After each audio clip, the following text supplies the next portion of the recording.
Ouverture de la partie bloc-notes à présent avec la chronique. Accueillons Florencia Samporé. Elle nous présente la chronique Diaspora, focus sur une athlète guadeloupéenne qui fait la promotion du football féminin.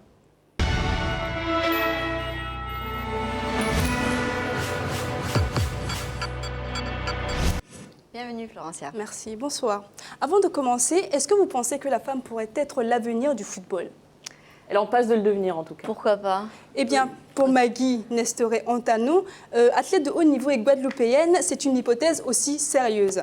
Pour elle, il n'y a pas que Didier Drogba, Samuel Eto'o ou encore Liliane Thuram qui savent jouer au foot. Les filles aussi savent jouer au foot et plutôt bien.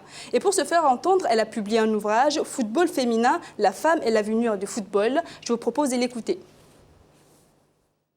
Le foot aujourd'hui est perçu comme quelque chose de très masculin, avec une image.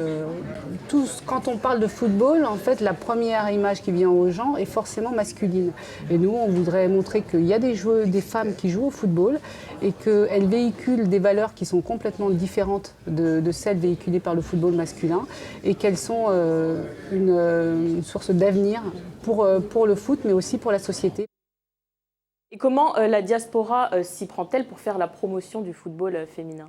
Eh bien, il faut préciser que les femmes ont dû batailler vraiment pour s'imposer à cause des barrières religieuses et culturelles, non seulement au sein du continent, mais aussi à l'extérieur. Et à l'occasion de la sortie de ce livre, effectivement, les sportifs de la diaspora africaine, mais aussi antillaises, se sont saisis du sujet. Écoutez plutôt.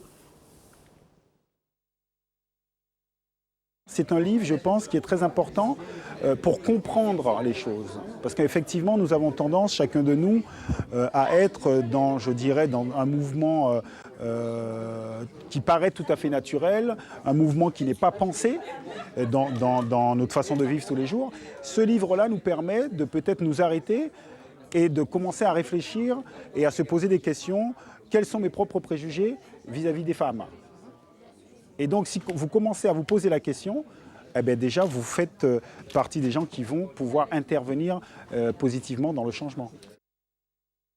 Est-ce que vous pensez que ce livre peut réellement changer la donne? Bien sûr, même si aujourd'hui les réticences demeurent, le football féminin et africain veut sortir de l'ombre. Par exemple, en juin dernier, lors de la Coupe du Monde de la FIFA, on a pu découvrir le potentiel de ces équipes féminines et leur palmarès, comme celle des Super Falcons du Nigeria, qui survolent le football continental depuis maintenant une vingtaine d'années. Écoutons à nouveau l'auteur de l'ouvrage. Parler du foot féminin, c'était parler de la place de la femme dans la société. C'était vraiment l'angle de départ et c'est pour ça qu'on a tenu à construire le livre de cette façon, en interrogeant tout le temps et que le lecteur puisse se dire mais en fait ça parle des joueuses de foot, mais est-ce que c'est pas le reflet de la place de la femme dans la société ? Alors, même si les femmes s'y mettent de plus en plus, le football reste un sport masculin. Les femmes ne représentent que 10% des licenciés dans le monde et seulement 2,9% sur le continent africain. Alors, vous allez me dire que ce n'est pas un scoop, que le football rassemble, mais dans notre contexte, c'est un instrument aussi d'émancipation pour les filles au sein de la société. Autant dire que le sport aimé aussi du deuxième sexe, comme le disait Simone de Beauvoir, est en train de gagner du terrain. Lucien, que pensez-vous des femmes dans le monde du football? Écoutez, Khadija, il est bien connu que les femmes sont intelligentes quand elles se parlent entre elles et surtout quand elles s'adressent à nous.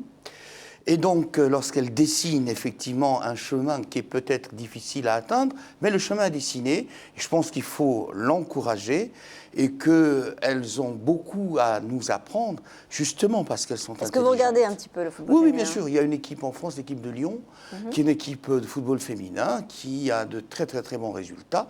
Et M. Aulas, qui est le président de l'ensemble de l'équipe de Lyon, s'en félicite beaucoup, puisque les hommes, je vous ai dit, ils n'étaient pas très intelligents dans leurs objectifs, n'ont pas même réussi à gagner leur place dans le championnat qui vient de se terminer. Et pensez-vous que les femmes sont en passe de remporter son combat? Il faut quand même savoir qu'une femme, il y a quelques mois, il y a quelques semaines, une Africaine a intégré le comité exécutif de la FIFA pour la première fois. Ce qui est une bonne chose. J'ai dit que les femmes ont une forme d'intelligence que n'a pas l'homme.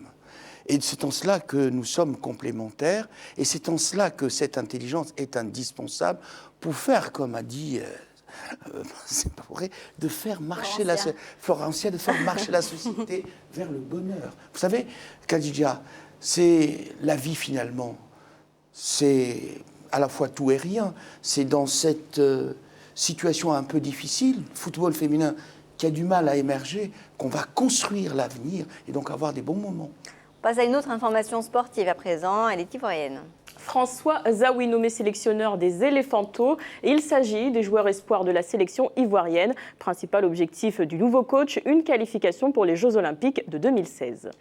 Lucien, François Zawi. Oui, François Zawi. François Zawi n'a pas gagné la Coupe d'Afrique des Nations. Ils sont arrivés tout de même Ils sont en finale. arrivés quand même en finale contre la Zambie. C'est bien ça, contre la Zambie. Je parle sous votre contrôle, Sandra, puisque vous êtes une footeuse. Hein. Bien. Alors, en revanche, moi, il y a quelque chose qui me gêne et je vais donner mon sentiment. C'est que M. Zawi, même si... Merci à vous pour cette belle démonstration de féminisme. Merci. Et merci également donc à Lucien pour votre participation. Celle également de notre invité qui a laissé sa place à Florencia. Quant à nous, Sandra, nous donnons rendez-vous à nos chers téléspectateurs ce mercredi pour une nouvelle édition de l'Africa Newsroom. À bientôt.